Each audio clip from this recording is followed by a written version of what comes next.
Ha! Hey, Charles, what are your thoughts on 3n+1? I assume you're probably referring to the Syracuse problem or the Collatz conjecture. So it's a very famous problem in additive number theory. The cynical mathematicians said it's a Russian conspiracy to destroy the productivity of U.S. math departments.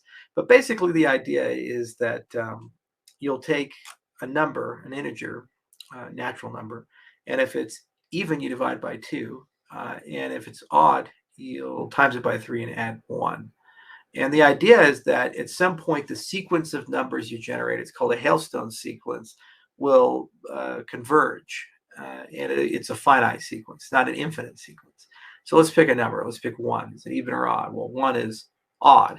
So you times it by 3, it's 3. Add 1, it's 4. You repeat. You apply the function again. Is it even or odd? 4 is even. So 4 goes to 2. Is 2 even or odd? You divide by 2, goes to 1. Now, okay, so my sequence is 1, 4, 3, 2. Excuse me, 1, 4, 2, 1. Excuse me.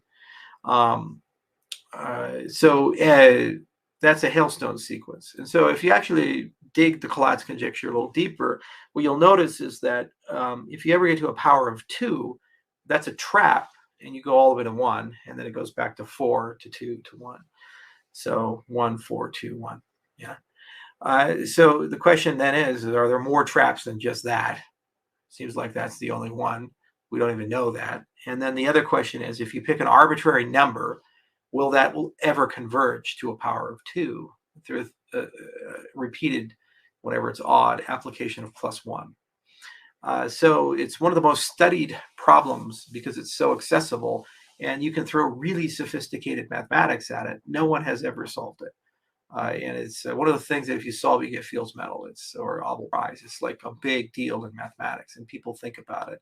But the professional mathematicians seldom do. It's a providence of undergrads and graduate students because the problem doesn't give you enough to publish about or think about.